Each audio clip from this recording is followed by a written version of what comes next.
Good evening, everybody. Welcome to Reasonable Doubt, brought to you by the Harris County Criminal Lawyers Association. I'm your host, Jimmy Ardwan, with my good friend, Julio Vela. What's going on, my friend? Rock and rolling. Last I heard, Texas was coming in for the win. I don't know. Basketball, round ball. I don't know. We've been relying upon our guest for this evening. Return guest, Lisa Shapiro-Strauss. Lisa, how are you? I'm good. That was when I got out of the car. I know you were trying to update us on the Horns. I don't know. And they're... I haven't seen my phone, so I don't know. I hope they won. I don't know.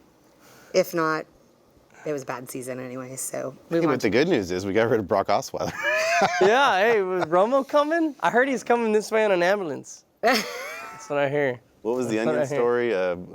Tony Romo, likely destination is the emergency room. That's He'll funny. He'll be a good spokesperson for That's funny. Methodist. He probably would.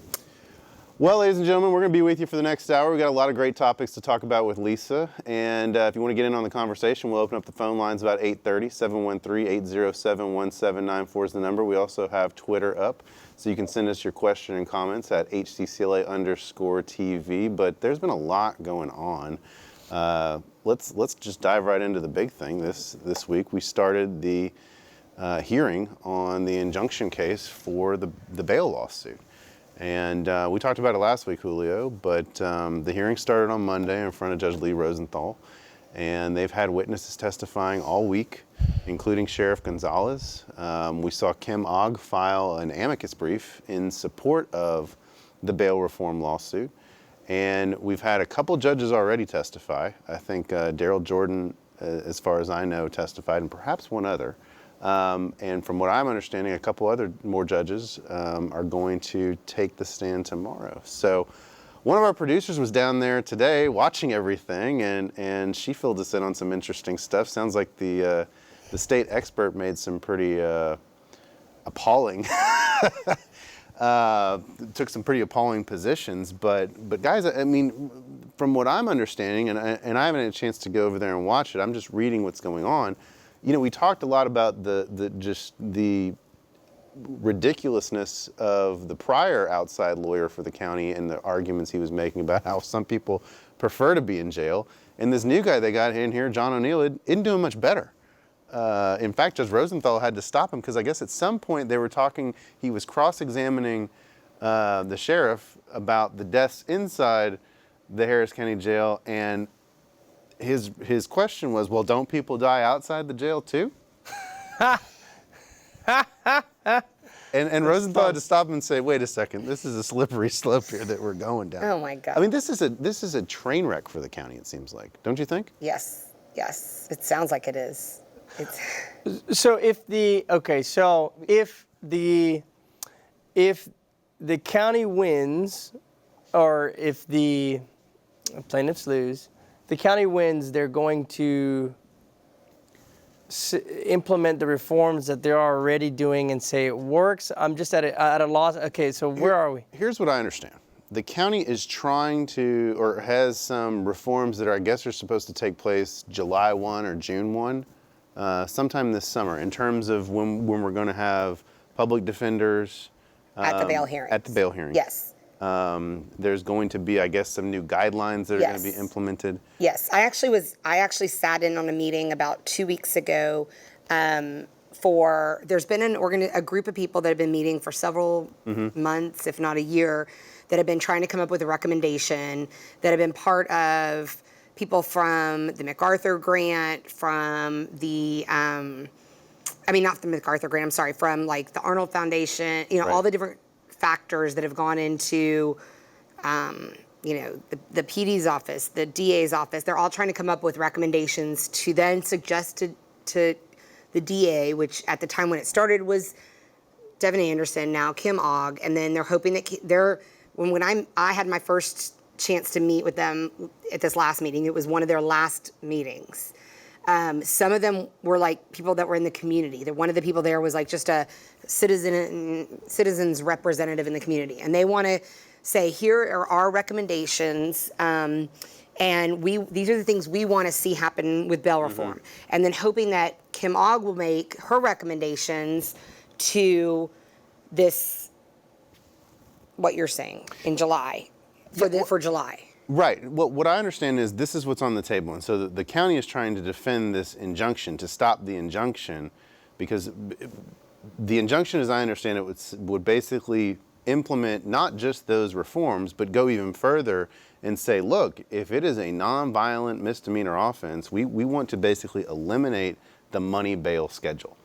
You know, that these people should be released on PR bonds, no ifs, ands, or buts about it. And that's what came up at this meeting. Yeah. Was some of the so there was like one guy there who's been involved in bail reform for 25 years, and they were like, every misdemeanor should just get out on a PR bond, period. And of course, as defense attorneys, we were like, look, as much as we want to agree with that, you know, as a theory, we all know that that's not really realistic, because people that are charged with DWIs, the judges all want bond conditions, and for public safety, and Mothers Against Drunk Driving are going to have a lot to say about that, and we know that that's not going to fly. And so realistically, DWIs are going to need bond conditions, so you're going to need some kind of monitoring. Assault family member misdemeanors are going to need conditions, because you know, the nature of a MOAP and all that. So you can't just say across the board all misdemeanors should be let out with no bond, you know, and just let out on a PR bond, period. Well, but I think their argument is non-money. I think their argument is you can still put conditions on people, Sure. even on PR bond. But this is, what they're trying to say is that on these nonviolent misdemeanor offenses, they want to eliminate the monetary component. And you know, they've had people come in from Washington, D.C. to testify about what the D.C. model is. And, you know, that there's now a bill, I saw yesterday, I guess, Senator Whitmire Sure. has put forth a bill to basically implement that model throughout the state, the Washington model throughout the state, in terms of letting people out on a non-monetary bail. So Then how do you hold them there? How do you hold them accountable to those conditions? How do you, if there's conditions and no money involved, what's the... Well, I think that you can, they do it in the federal system all the time. Mm-hmm. They will release somebody, they'll bring them in, they'll have a bond hearing, and the judge will say, okay, you're released on a non-monetary bond. What they'll say is you have a $50,000 bond, but you don't have to put any money down. Right. Okay? So in other words, if you violate any of the conditions of your bond, or you flee or something like that, you are subject to then having to pay the court $50,000, or they can revoke your bond and detain you. And I think that's the idea, that if you revoke the bond, or you violate the bond, there's no money up front. Right, Now they have the option to then actually institute a money bond. Okay. If you violate the conditions. Right. I don't think anybody's arguing that if you violate your conditions of bond, You don't have to, yeah. that a judge doesn't then have the option to come back and say, all right, we're revoking your PR bond and we're putting you on a $5,000 bond. Right. Kind of thing. But I think the point is that they want on the front end a non-money bail schedule Right. that lets people out. I wonder if there's been any discussion regarding Harris County being one of the top, or the leader in exonerations throughout the country, and most of them coming in regards to the controlled substances. And so this past legislative session, a lot of felonies have now become misdemeanors in regards to possessions of controlled substances. Things that of last year used to be a state jail felony now are misdemeanor level controlled substances. And so what's happened is a lot of these controlled substances, most of them are pills, because in Houston, if you get caught with Xanax, hydrocodone, any of those types of pills that were bought off the street, a vast majority of them have come out to be fake, not the controlled substance that initially that they arrested you for. And so what's happening is a lot of these misdemeanors and even low-level felony offenses are pleading guilty. Right, to get out. Right, and then they come back. Before the lab's done. Before the labs are done. And then we get these letters at our office that says like, oh, at least some of the court-appointed ones that say, oh, your client of like 4 months ago, what we thought was hydrocodone turns out not to be, but this person who we can't find now, turns out his drug wasn't. And I have if this person doesn't live at that address or the phone number I had, how do I find them? And the vast majority of these individuals are, at least that I interact with, that are in that scenario, homeless, Right. mentally ill, Right. Mental health conditions, living on the streets, have this pill that they think is hydrocodone or Xanax, when in reality it's placebo. yes, it's just vitamin B. Yeah. Right. Here's my question, though. I mean, so the county has spent $1.2 million plus on defending this system, this monetary bail system that now you have senators coming out proposing bills to do away with that statewide. You have the sheriff of Harris County who has testified against the bail system, the current bail system. The DA Who's for it? who's against, yeah, Right, exactly. who's for Who's it? for it? Who's for it? The bonding companies. The bonding companies. She's saying The bonding companies are for it. But that's Yeah. what I'm saying. Who's for it? So You're saying the county is paying for it, but I mean, who else? The county commissioners? But who's for it then? Yeah. I mean, don't they see the writing on the wall that people are starting to line up against this? And look, I'm by no, it's not a perfect solution. Right, Okay. right. It's not No. because the reality is you are going to have, but And we're not talking about felonies, Right. violent felony. I mean, we're not talking about We're those talking about situations. misdemeanors. Right. We're talking about misdemeanors. And I think the problem is they want to say the proponents of this, the bonding lobby and everything else, they want to say, oh, you're just going to let crime run rampant because now people are going to have no incentive to show up for court. There's going to be no, but people do that anyway. They do that anyway. The Right. fact that they have a monetary bond does not preclude them. Especially when the monetary bond's a $500 bond. And Right. you know, the biggest problem, they want to worry about this, solve the freaking courthouse problem where you've got people with lines wrapped around the elevator. I mean, so here's the other issue. Okay, we get PR bonds. What happens when they start revoking all these bonds because people are late because, you know, we got lines wrapped around the building and elevators that don't work? And we have I mean, to piggyback, we have lines around the courthouse with the current schedule. Yes. Can you imagine if they're all On bond. out on bond? Right. That would be insane. But to play devil's advocate, okay, so we go into court and you get appointed, let's say you get 4 cases, and 2 of them have mental health sheets that are just as long as their rap sheet. You give this guy a PR bond, He's not coming back. he's not coming back to No, no, court, no, okay? no. They found this guy behind the building or down the street, you know, talking to the wall, literally. Yeah. This guy, you give this guy a PR bond, he's not coming back. Because he's not going to remember to come He's back. not going to remember to come back, and they barely have enough identifying information to figure out who the guy is. Right. So that's not PR bond worthy. Well, I mean, so Well, but the where's point of the it is- balance? Yeah, I mean that's exactly. Where's the balance? Because the point of the lawsuit is that that poor people are being jacked up in the system. Right. And it's true. But then we also need to be looking at what are we doing in the mental health.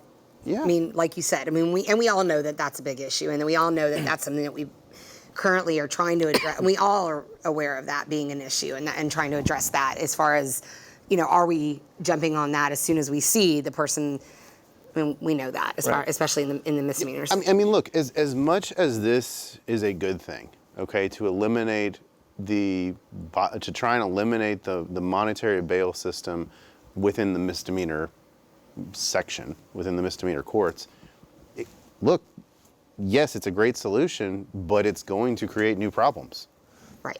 That's the reality. It's going to create new problems because you're going to have people, as you said, Julio, who they're not going to show back up. One immediate problem that I've seen in courts, they're making us get a piece of a form that makes the defendant affirmatively waive a bail hearing or have a bail hearing or reset to have a bail hearing. Really? Yes. Is that new? It's new. It's since the lawsuit's been going on. Oh, I right? didn't know that. And so, initially, I used to tell the defendant, look, we're just going to get a reset. We're not going to talk about bail or any of this because I'm really concerned if we start talking about bail to the judge in open court, they're going to up your bail. Right. And so the idea that you're having like a, you know, your bond is set at $1,000, and for whatever reason, they didn't catch that you are on probation, have 5 other felonies, out of state, and you have this other open case. For whatever reason, that didn't come out, and so I'm not going to say anything about this bail. I think it's completely fine. and we're just going to go about our day. And if you can bond out, great. And so now the defendant has to affirmatively waive any bail hearing or motion or anything. But what's happening, it's very difficult to tell to convey that to the client, where they're like, oh, well, just go lower my bail. Here, no, I'm not going to sign this page. And I have to sit there and tell them, dude, if we go talk to the judge about your bail's going up. Right. Like right now, you're on a misdemeanor bail for $5,000. In reality, I'm going to go talk to this judge. It's about to be 30. And they're going to dismiss this case and refile you as a felony because for whatever reason, intake missed this knife. That's glaring in this offense report. How you, after you allegedly assaulted the guy, you pulled a knife on him. So we're just gonna waive this bail hearing. Right. Yeah. This is all getting worse. This is getting bad. And so I think on the flip side, while I think I'm conflicted because I was able to, with my client, to just have these guys fly under the radar. Right. And so if we're going to start to have individualized bail hearings, instead of allowing the lawyer work out, all right, we're going to open this up to the judge and have a bail hearing, or maybe we're just going to keep our mouths shut. Now, if there's an independent inquiry upon every defendant coming through, at least one a day, I get someone who should be filed in a felony court, who's a true habitual felon, and by the grace of God, he's in a misdemeanor court, and I just have to shut my mouth and just be like, dude, just fly under the radar. Yeah, I mean, look, and those are the one out of every, however, it's the small amount that happens. Right. With it. So that's what I'm saying is, yeah, that's being able to, as lawyers do, find the loophole in the system, right? Right. And so by having this granted and doing away with it, you might do away with some loopholes, but you're going to create new ones. At the end of the day, what do you think the end result's going to be of this whole thing? I think they're going to get the injunction granted. You think so? I think so. Well, I mean, that's what I think. I think at the end of the day, I think there's going to be bail reform. I think we're going to end up seeing. I think so because think I think that Judge Lee Rosenthal is a very, very good judge, and I think she's going to see this, and she's going to say, I think there needs to be reform. I think she's going to listen to the evidence. There's so many people who are in favor of this. I mean, they've already at least kind of started to acknowledge that they need reforms by saying we're going to implement this stuff in July, and she's going to say, do it now. Yeah. Here you go. What happens to all the people in custody? And they get out. They get out? It's going to be like Gotham City. They're going to open the doors, and they're going to go like flooding out. The Sparrow is going to come in, and then like everybody, Don't be on Congress Street that's that day. something that I envision. Like the doors open, it's going to be Gotham City, and I'm like, oh my Lord, God. don't be there that day. Yeah, right. Well, what? I mean, we're going to watch it. We're obviously going to see. But that's my prediction. I mean, this is not something that's going to happen overnight. This hearing isn't going to end tomorrow, and we're going to get a ruling. I mean, it's going to take. It'll be interesting. It will be. It will be. And speaking of interesting, I'm going to move to the next very interesting story this week, and that is the DA's office trying to reopen an expunged case. We talked about it last year when it happened. There was a prominent attorney in town, plaintiff's lawyer, Tony Busby, who represented Governor Perry, and got perhaps a diversion intervention deal that was maybe outside the normal of what was done in the office. But he did it. They offered it, got the case dismissed, completed, whatever agreement there was, and got an expedited expunction. At the time, obviously, it looked to us like, well, hey, somebody's getting a better deal than most people. But hey, you know what? That happens, and good lawyering is part of that. Some people were able to get things through. Some will say that there was a crooked deal. There's been no proof of that. The reality is there's been zero proof of any kind of crooked deal or anything like that. There's a lot of rumors, speculation in any window, but the fact is nobody has come up with a single shred of proof of any kind of crookedness. I have a problem with this. I mean, the case was expunged. The order was signed. And now the DA's office wants to go and reopen an expunged case. And look, we may not all like the fact that somebody got a deal that other people couldn't get. I get that, okay? But look, I've gotten deals for clients that other people might not normally get. Is it because of me? I can't say that. Is it because of who my client was? Maybe. Is it because of the packet that we put together? Maybe. There's a lot of different factors that go into Right. it, you know?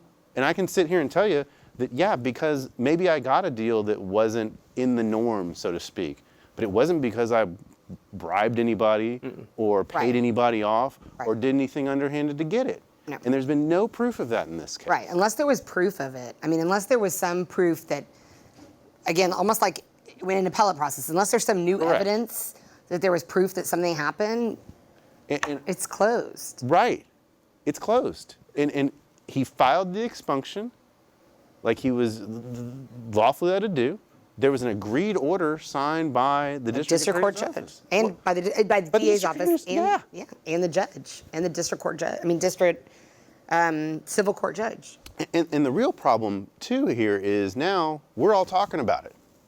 Brings it up again. It brings it up again. The Chronicle's talking about it. The Houston Press is talking about it. All the major news stations around town are talking about it. So here's somebody who went through the system, no matter what your personal feelings about him are, okay? He went through the system. He did what was asked. His case got dismissed. He filed for an expunction. The DA's office did not object. Right. And there was an agreed order submitted. But the issue is, it was a different DA's office.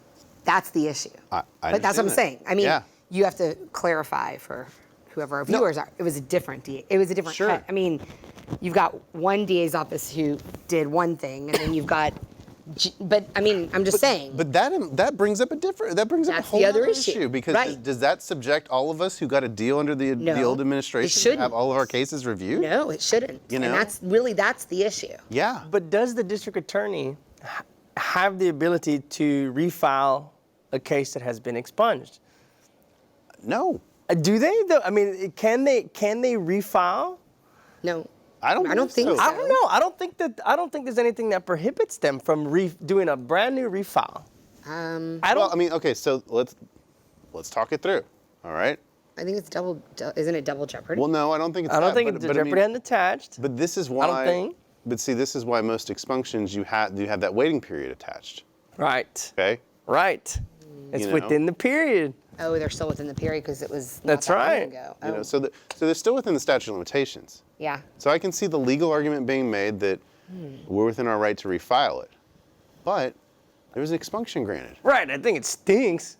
I think it's well, and I think that the district attorney's office would be prohibited from discussing an expunged case. If they wanted to refile and go after him that way, sure. But I think the discussion of the or not. I mean, I think it's up for debate still. But I think they can refile. I don't think the expunction prohibits them from refiling. But I don't think but they if can the talk judge, about it. But if the civil, yeah, because the judges ordered them to to expunge the records. Correct. Expunge the police report, expunge the arrest record, expunge the. I mean, think about what an expungement is on its very face. When you file it, it's expunging everything. I mean, that in essence doesn't exist anymore. Except when during the agreement they're able to keep the offense report, which the district attorney, which the general, if you do the pretrial intervention, the district attorney office will keep the. But we don't know what their Right. contract said. That's correct. Every That's right. contract's different. That's right. I don't know. And theoretically, the contract should be destroyed now because an expunction order has been signed. Except when they say we're going to keep this for our own private records. Those are usually on theft cases. Not. I haven't seen those on DWI. Well, I haven't done a DWI expunction under the PTI ones, but I've on theft, on some of the newer theft expunctions, I've seen them say they're going to keep that, but not on. I haven't seen them on the DWI ones. I think the very instance of reopening a case that's been agreed to, expunged, puts the very fabric of what the idea of a pretrial intervention or diversion is into question. Well, and we've had so much fighting now about the pretrial diversion program for DWIs. We now have had more judges come out and say they're not going to agree Right. to the reset. Then there's another one that's not going to take them now. I know. Who's the other one? We had Harris. No, that's when. Yeah, Harris. Yeah. So I can't remember if I've heard that another one's going to do it. So you have that now. You've got that fight, where in at least 2 courts that we know of.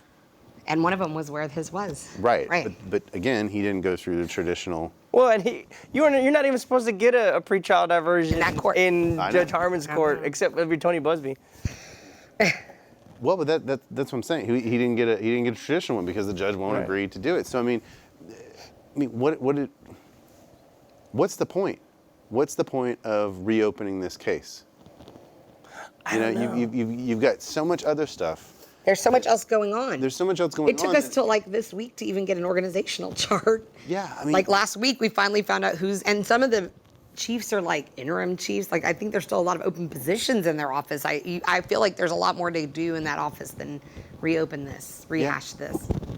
And I mean, they're kind of still using the same old divert program, but they're kind of not. I mean, we don't have a new policy. We're supposed to get a new policy. It's like, can't we work on that instead of trying to Right. reopen old cases? Yeah. That were Seems like there's expunged? better. I just think it sets a bad precedent too, Right. because That's the last guy I decided to mess with. Tony Busby, really? The guys. So there's him. There's Sorrells, like maybe like 1 or 2 other big wigs in the town, right? you go picking on them. And she's a Democrat. And you can go pick on Tony Busby. If I was Busby, I would say, give me 12 lawyers on that right now. Sue everybody. And if you don't, you're fired.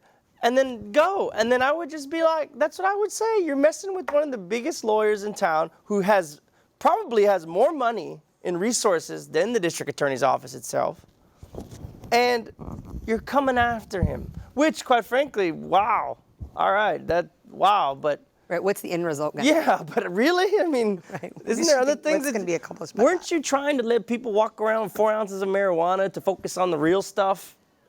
And then, I mean, Well, like, Sir Victoria. And- Yeah. And also, I mean, what happened to the whole idea of we were going to try and facilitate more expunctions, too, for all these people who didn't know that their cases could be expunged?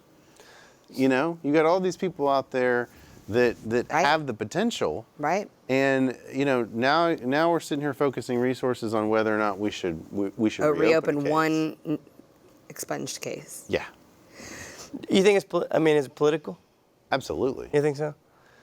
I mean, going back to what you said, Jimmy, though, I think it is, you know, in the sense where, yes, you hire the lawyer, and the lawyer you get based on their reputation, who they are in the courthouse, their legal ability, and their credibility of who they are. You're paying for that chess piece. You're paying for that. And so Lisa will walk into a courtroom and she'll get a better deal than somebody else.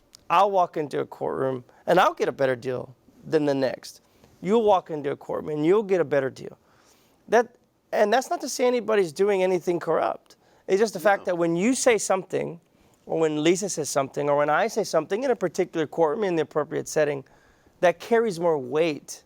Well, it's different. I mean, like, you may walk into one court and be able to get something done that I can't get done, and vice versa. I mean, it's, Right. it's there's so much interpersonal relationship Right.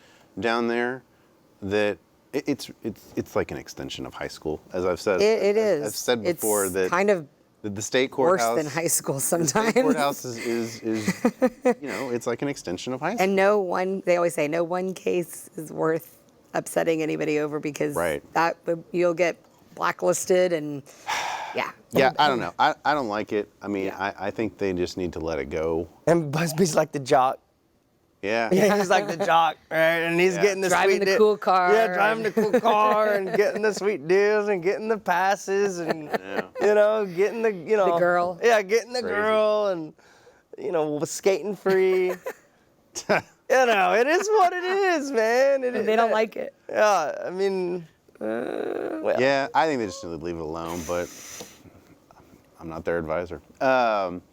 Anyway, we've reached the halfway point of the program, ladies and gentlemen. So we're going to open up the phone lines. 713-807-1794 I haven't is the updated. number if you want to get in on our conversation I looked here. at my phone. Texas lost.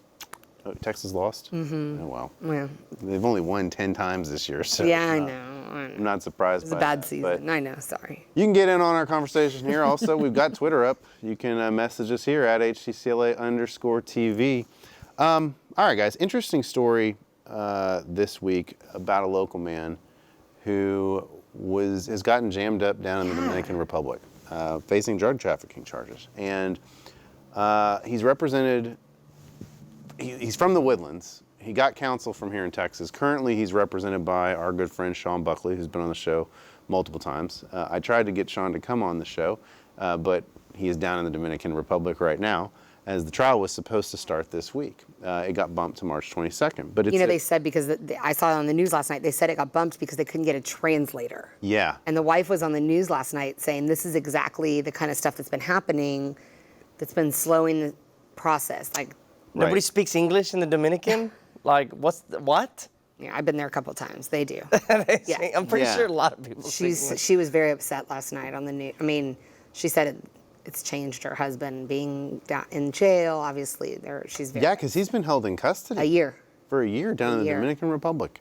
Okay, so one of the things I didn't know, so I assume it's under the Dominican legal system, and do they have trial by juries down there? Is it a judge trial? Do we know? I did not get the full story from Sean, but I do believe it is a judge trial or a panel trial, perhaps. I'm not 100% sure. That's why I was hoping, but Sean was just texting with me because he's in the middle of everything. I saw him So- post some things on Facebook about, like, he was, Just getting there. just arriving Yeah. and then posting something in, a picture of this in, I thought it was Cuba. And then drinking a fruity drink. No, I'm right. Well, kidding. then I put two and two together and I said, oh, this is the case. He's Right. down there for it. So it's really weird because he had a boat Right. as part of his business that he leased to a Honduran man. Oh, Honduran. Okay. Yeah, and so that man turned out to be a drug trafficker. And they have charged him, along with this Honduran guy, for leasing the boat to him. But they called him. What I read in the article that you had sent me was that they Right. called him not about the drugs. They called him to come down and check They said they needed him to come down and do some like inspection on the boat. And so Yeah. he went down with the expectation that he was going to do some inspections on the boat. And then he got there, and then it was kind of like they tricked him into going there. And Yep. when he got there, he said, had I known, I would have. And he tried to go to the airport to leave, and they kept him there. So, Mm-hmm. I mean, he wouldn't have either gone or stayed knowing that they were trying to put this, drug trafficking charge on him. Yeah. And so now he's been stuck there for a year, and his family's here, and he obviously had no idea what was going on with the drug trafficking. It's really scary and frightening that, I mean, personally, we've been to the Dominican, and we're supposed to go back again this December. It's a little frightening that, I mean, we don't have you a boat. rented it? Have you rented anything to anybody recently? No, we don't own a boat. We don't, but it's a little frightening that a country that, we do have tourism and have, you would think have a good relationship with, that you could get stuck somewhere like that and that you could get stuck in jail like that for a year. I mean, that's a pretty frightening thought. So he's living his life, right? And Right. then he decides to lease this fuel boat out. He goes about his business in life, and this person who he leased the boat out to turns out to be this big drug runner. Correct. And he was previously, his previous American attorney was Nathan Beadle, who he's personal friends with. And now, of course, Nathan has taken the position as the chief of the misdemeanor division here with the Harris County District Attorney's Office. So obviously Nathan couldn't continue on the case. Sean got into the case to help out with the defense. And so they've had, John Cornyn has been involved in this, Kevin Brady has been involved in this, in trying to help out. And, it's interesting because, as you said, Lisa, you don't even think about these things when you're going to a country that we have normalized relations with. Right.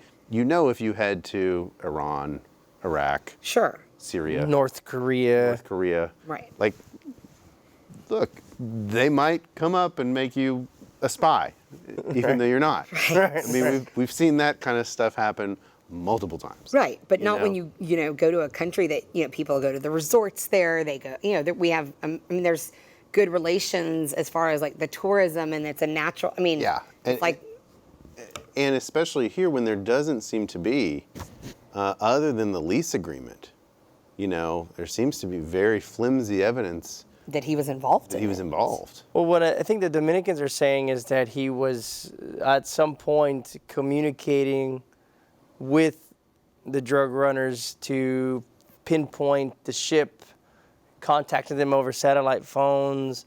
I don't know how true. I mean, and those are the only two things that and one of them was to go repair a winch. Yeah, Something. and I think that that's what a lot of people don't understand with some of these things and how people can get caught up in this. And this is a prime example of it. I mean, obviously I do a lot of federal stuff in federal court where conspiracy law is one of the main tools that prosecutors use to rope in a bunch of people.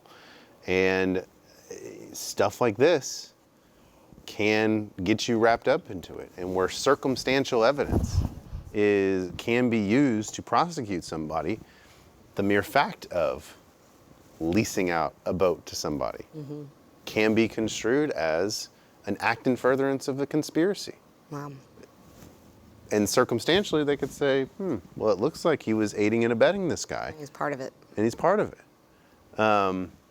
Again, you have to go through knowledge, intent, and show all that sort of stuff. That's in this country, what they have to show to a jury. But this is one of those things, and as scary as it is to get wrapped up in something like that in this country, it's got to be 100 times scarier to be in a foreign country where you're separated not only from your family, but from the at least a lawyer that you can trust who's actually going to be your mouthpiece, because as much as Sean is helping out, he's not going to be the one advocating for this guy. It's going to be the Dominican lawyers. Right. And in the back of your mind, you're not from that country. Right. You don't know. What am I up against? Who knows how the conditions are in that jail? Who knows what the... Well, the conditions they say, not good. Not, lack of safe drinking water. Oh. They've had a cholera outbreak in the jail where he's being held. Now look, it's not like the Harris County Jail here has exactly been the... Yeah, how many times I wonder how many people have died in that jail. Right. How many times have I gone for a jail visit? Wait, how many times have I gone for a jail visit and it says... quarantine. Yeah. I'm like, Quarantine. what floor do I have to go to today? Oh, good, that one's not quarantined. Yeah, no, it says quarantine. I am not. I got kids. I'm gonna wait on that. No, I mean, and so it's crazy because remember the movie Broke Down Palace? Yes. I haven't seen it. Yes. I mean, that's exactly what I thought. That's of when exactly I read what I this. thought of. I know. I couldn't remember the name of the movie, but I thought about that movie exactly. Yeah. It's about the girls. The two girls. Yes. That got caught. That was exactly what I thought of. In Indonesia. They didn't know what they. Did they know what they were doing, or they kind of knew? Well, They didn't know the extent of it, or something. no, somebody had said at You least. take this, or Take the backpack. Right, the backpack. It's a Yeah. great movie. I haven't Gotta seen it. watch I haven't it. You haven't seen it? I haven't seen it. Netflix. No, I'm just You have kidding. to watch it. I mean, Well, when you I got was three reading babies. when I was reading his article, I thought of locked up abroad. It's same principle. Yeah. I mean, that's what Broke Down Palace is. It's a very good movie. I mean, and Isn't that sort of like the story we hear from all of our clients? I didn't know it was in the backpack. yeah, yeah. I didn't know. He just told me to hold it. I didn't know what this guy in was there. doing with the I boat. didn't know it was in the backseat of my car. How are you going? I mean, how is one supposed to? So now what? Okay, so I have a house and I'm gonna Airbnb it once or rent it to somebody, and they're running selling drugs out of it, and then now I'm in trouble. I mean, this guy rents a tanker. I don't know. It's a fuel boat, and he rents it, and he's going about his business in life, and suddenly he's locked up in a Dominican on some sort of bench trial where the idea is that they're going to hang this American on the wall to show that that this kind of thing can't happen in the Dominican and they're going to hang him? And Well, Sean's quote was, "This trial presents an opportunity for the Dominican legal system to demonstrate that Americans can be secure in their freedom when doing business there and visiting as tourists." I don't know. I don't know if that's true or not. I mean, we have an adversarial system here in this country. Doesn't sound very adversarial there. Why? I wonder why he couldn't get out on some kind of bond or some kind. Obviously maybe not leave the country, but couldn't he not get out and stay in a house or something? Well, but I mean, the same thing is here. I mean, a lot of people who are not from this country who get arrested, they don't get bonds. That's true. If you're not a citizen of this country, your odds of getting a bond are pretty low. That's true. You're right. And getting out That's true. are extremely low because they deem you a huge risk of flight. You're right. That you're not going to show back up. We got a phone call coming in, so let's jump over to our phone lines real quick. Hello, thanks for calling Reasonable Doubt. Good afternoon. Enjoy your show. Thank you. I need to ask you a question. It may not be what you all are talking about tonight, but how is it that a politician can be charged with some type of a crime, but he can seem like to me can go from court to court till he get that dismissed, find a court in his favor to get that dismissed? Sort of like our former governor and the guy on trial right now. well, it's just like it is a lot along the lines of the show. Money goes a long way in the system, and the ability to be out on bond. When you're on bond, you fight the case differently. Time is your friend. We can delay this case. We can move this case. You have options. Versus, like, if you're sitting like this guy in the Dominican, locked up behind bars for a year, you're dying to get out. You're dying for anything to fall, to take a deal, to get out, and your options are limited. Right. And just going back with what we were talking about, Tony Busby, one of the most powerful lawyers on the planet, and one of the most powerful lawyers in Harris County. He was able to get a deal that no one else in the last 8 years had gotten. Now, I think a lot of it was because of his lawyer, and it goes back to us talking about he was able to hire a good lawyer who zealously represented him, who did everything within the bounds of the law and ethics to get him a deal that, and a little bit of luck, to get him a deal that nobody else got. I don't know, that's my take. So that was kind of lead to why we have so many people locked up wrongly, right? Because of the lack of money and the lack of a proper attorney? Yeah, absolutely. Yeah. I mean, I think that when somebody's locked up, at least my experience, when somebody's incarcerated and they can't afford their bond and they're feeling desperate and they may not be guilty of the crime that they're charged with, but they want to get out, they're willing to take a plea and plead guilty to something that they may not be guilty of, in my experience. And it's very hard as an attorney to say, don't plead guilty to this because you need to wait for trial, and then I go out and try to get the date for a jury trial, and it's 3 weeks later, but yet they can take a plea that day and get out tomorrow. Mm-hmm. And, especially like in a misdemeanor court, and they're willing, and, if you're in that situation and you're in there and you've already got a record, and you're not really that worried about what your record shows, and you're looking at going home tomorrow versus waiting 3 weeks for a trial. If you're lucky, 3 weeks. If you're lucky. That doesn't even mean the trial's going to happen. It just means, it's sometimes they're willing to take something even though we advise them not to, and they'll go out there and say, I'm guilty, even though we know they're not. And we tell them, I can't let you sign this if I know you're not guilty. And they'll say, no, I'm signing it. And I don't necessarily think I think a lot of times you got a bad lawyer, just like anything. You got bad doctors, you got bad lawyers, you got bad judges, you got bad politicians, there's always bad apples. But I think the majority of people that I interact with and see, they're good lawyers. However, it's not them that's causing this collapse or this downfall of this system that we're seeing. It's the system itself. Right. It's the no PR bonds. It's the low-hanging fruit to get out today, and you get out today, or you stay in jail for another month. The temptation. It's the temptation to just take the apple and move. And so right. And then how many times do you have somebody who says, Well, I didn't want to plead to that, but it was just, they told me I should and I'd get out tomorrow, so I did. Right. Yeah. So unfortunately, it's the system. We got another call coming in, so let's jump back over to the phone line. Thank you. Hello, thanks for calling. Yeah, I'd like to ask you all how your business is going to change if this injunction is given and if the whole system changes, so that we look a lot more like Washington D.C. with predominantly PR bonds. Is it going to make your job easier? Are you going to make more money? More people out? What does that do to your the time you spend with your client? Thank you. Well, thanks for the question. I don't think this is the appropriate forum to talk about that sort of stuff, but I don't know really that it's going to affect us, so to speak. Yeah. I think more of the effect will be seen on the individuals, Right. the defendants themselves. The only effect that I think is it'll potentially give people a better chance at mounting a defense. Right. Right. You know, More options. and you won't have some of the stuff going on in terms of the wrongful convictions that you talked about, people Right. pleading to get out. Give them more time to get all the evidence. Right. So I mean, I don't. Those are the kind of things that I see coming out of this. If everybody gets out, or a lot more people get out on PR bonds, the system is going to, it's already stretched to the max. Right.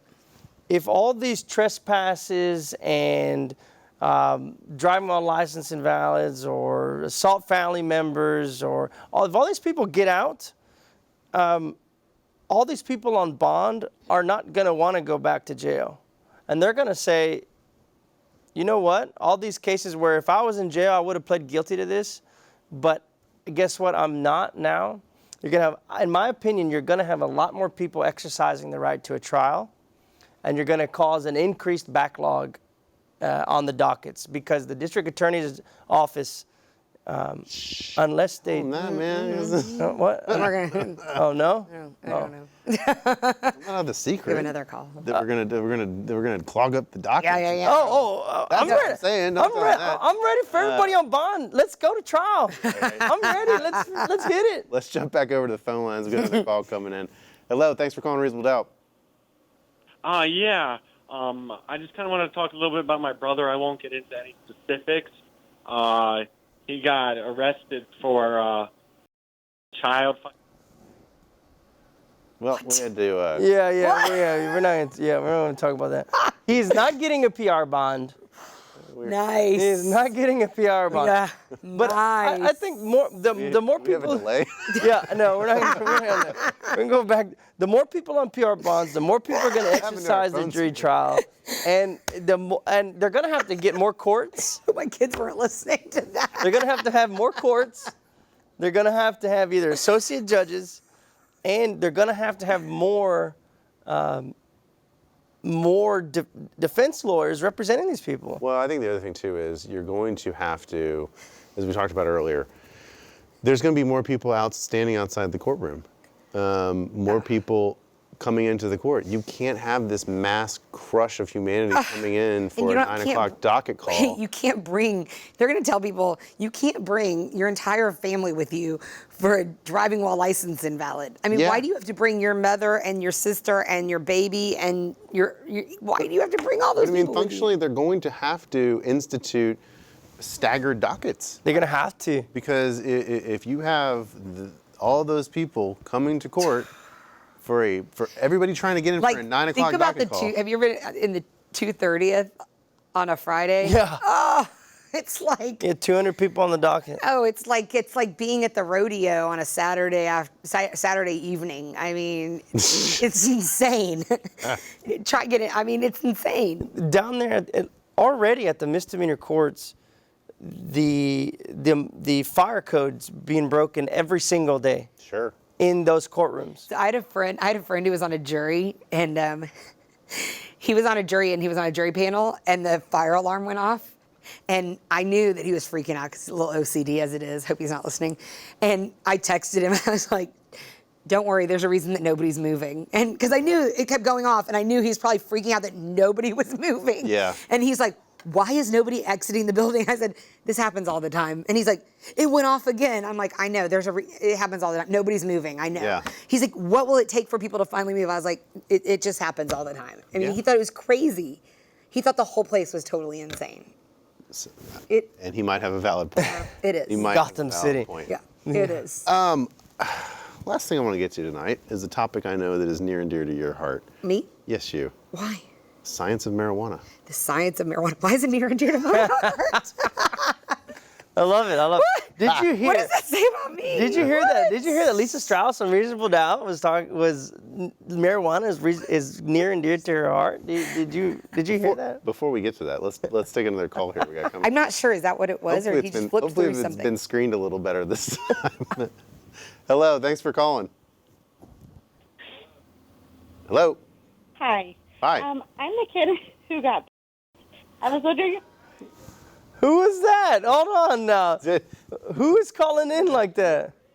No better screening. Somebody's trolling us tonight. Yeah, we're getting trolled tonight. So I have to tell you, hard. I did get a phone Yeah. call. I'm probably one of the first people who got this phone Hopefully it call. wasn't that phone call. No, I did not get that phone call, thank goodness. I did get a phone call from somebody the other day who got pulled over, and they signed the new marijuana diversion program. Right. And he was upset because he thought he did the wrong thing by signing it. And I was like, wow, I feel like I'm like the virgin lawyer who got the first. What is all that business going there? Sorry, it's freaking me out. And so he said, should I have not signed it? And I said, well, why don't you send me a text and show me what it said? And I talked him through it. And I said, he sent me a picture of he didn't send me a picture of what he signed, but he sent me a picture of what they sent him. And basically, he said, am I going to get drug tested? I said, honestly, I don't really know what it says. All it is that he takes a class, not a drug class. It's a decision-making class. Yeah. That's it. It's $150, and What that's is it? A it. cognitive decision-making Yes. class? Which I thought was ironic that they're sending. A decision-making class, not a drug class. Decision-making, but not drug tested for 90 days. Nothing. 90 days. Take a decision-making class. So then he said to me, "Well, so I have 90 days to make my mind up." And I said, "Not really. You already signed the paper, so you already kind of made your mind up. Like I don't." So then I couldn't really figure out. Did he already agree to I guess he already agreed to the program. So he really. It was a little confusing to me, quite honestly, but. Sounds like he needed the decision-making class before. Before. He made the decision. To figure out. Anyways, it's an interesting, right. And so he told me that the police pulled him over in my favorite city, Bel Air, where I live, and had no reason to search his car. They found it in a stash can. Apparently you can buy a WD-40 can that looks like a WD-40 can and twist off bottom. And so I don't think they smelled it in his car. They just decided to search his car for no reason and found this little tiny, joint. So I think he definitely has an issue with the search. And I told him, look, you can not do this and we can fight it. But I mean, I might be losing my own money on this, but you can take the class and it's going to you don't ever get filed on. But, if you really want to fight it, we could fight it. Yeah, that's the interesting thing is the legality of the search aspect that we've How do you fight it once he's talked already about. signed it? He's already signed saying he's going to take the class. You can't. Because there's nothing to fight. Right. There's no charge. Who do you then go, I changed my mind. I never had advice by anybody. Hold on, wait. Please charge me. Right. Yeah. Now I'm gonna fight this Change my one. mind. Change my mind. Right. I don't want a dismissal for $150 in a whatever hour class. Change my decision making. What if you can't pay $150? Have you ever read? There's a way to apply if you're indigent. Really? So then that's more paperwork. That goes into whether or not that will be on your record or not. And he got arrested. I mean, he got handcuffed, taken to the station, had to sit there. I mean, so it's not quite. They didn't do it on the scene. Really? He was taken to the police station. Yeah. So I was like, what? It's not quite. I don't know how it's gonna all work out, but it was interesting to me. And I thought, well, what if he had said, I want to consult a lawyer. I don't understand. Because he was really upset with himself. He said, did I do the wrong thing by signing it? And I said, well, no, not really. I don't know. Is it all right for a bunch of 17, 18-year-olds, 19-year-olds to be walking around 4 ounces of dope in their pocket? What do y'all think? I mean, I have a 16-year-old, and I mean, I've told my kids that obviously, I mean, they're confused a little bit because they're like thinking what all this talk about it's okay in some states to have recreational marijuana. It's a very confusing message to send. And I keep trying to reiterate, your brain's not fully developed until it's 25. And so, no. Well, but what's the difference in that and them drinking alcohol? They shouldn't drink alcohol till they're 21. Well, I know that, but I mean, But their brains aren't developed at 25, though. But there's still, I guess there is just not this stigma I know. attached to underage drinking. I know. Because a lot of parents will look the other way. I know. And just kind of say, yeah, you shouldn't do that. But we all did. But we all did. I know. I mean, I didn't, but yeah. Yeah, we never did it. The kids are watching. We actually never did it. But I mean, and that's kind of the point. I mean, there's the arguments on both sides. This argument that marijuana is a gateway drug and all this stuff. It's like, That's not really, I mean, to me, that's not so much. to me, alcohol is just as bad of a gateway drug as anything. Because Sure. people get addicted to alcohol just as bad, if not worse, Sure, of than course. marijuana. So, you want to talk about developing brains and everything. It'll be interesting to see what happens over the next couple of years with all of the recreational marijuana Yeah. that's going on in Colorado, California. I think we'll be one of the last states to have it happen. But, I mean, this kid said, well, I know the laws are changing. I said, no, the laws here are not changed. Yeah. That's the thing. The misunderstanding. It's a misunderstanding. The laws Yeah. have not changed. I got hired on March 2nd. The guy was like, Didn't the laws change? yes. Yeah. And he swears he had like 3.9 ounces. Yeah. Because he knew it was 4. So he made sure it was under. And The scale was wrong. He's having a conversation with the officers, and we go in, and I can't go into more because it's an open case. I won't talk about it. They're going to look up all your cases No, now. I'm not gonna talk about it. Exactly. But I went into the DA, I went to Vela. court, and they're like, "This is the first one. We were waiting for someone to test it. Yeah, to test it." I said, "Well, we're going to trial, so." Take out the seeds Yeah. and the stems. Yeah, Let's stems, weigh it again. baggies, stems, baggies, tape, all of it. Weigh it all again. Yeah, we're gonna retest. Everybody gets one free retest. What? Well, that's what I'm gonna do now. I mean, I'm Yeah. asking for Oh, funds. get that money. Yeah. I'm getting get that I'm getting money. Get that county motion. money. Or you can just do misdemeanor. We can time serve and walk away. No, and then you're going to end up with a license suspension. My guy hasn't had a license for 20 years. So Great. right, so Thank you guys for having me on this show. It's been fun. I'm so glad that you think I'm some kind of expert on marijuana. I hope that's not my reputation. You just thought no, I I wanted to thought you talk. said you wanted to talk about that. I didn't say I wanted to. That's what you Oh, I said. don't. I told. Oh, because of that. Threw Yeah. that topic in for you because. Oh, Julio because I said- told him I. That's yeah, right. I did. I said, said, what do you at the wanna talk time that about? was a hot topic. I forgot about bail reform. Hold yourself as a marijuana expert. I'm not a marijuana expert. All right. Great. Now I'm gonna get that reputation. Maybe I'll find a marijuana expert to come on. I mean, I'm sure I could find one for you. I know. That's all the time we have for tonight, ladies and gentlemen. We appreciate you joining us, and we really appreciate Lisa Thank Shapiro you. It was my pleasure. Strauss joining us again. So, from my co-host, Julio Vela, till next week, ladies and gentlemen, good night. Thank you.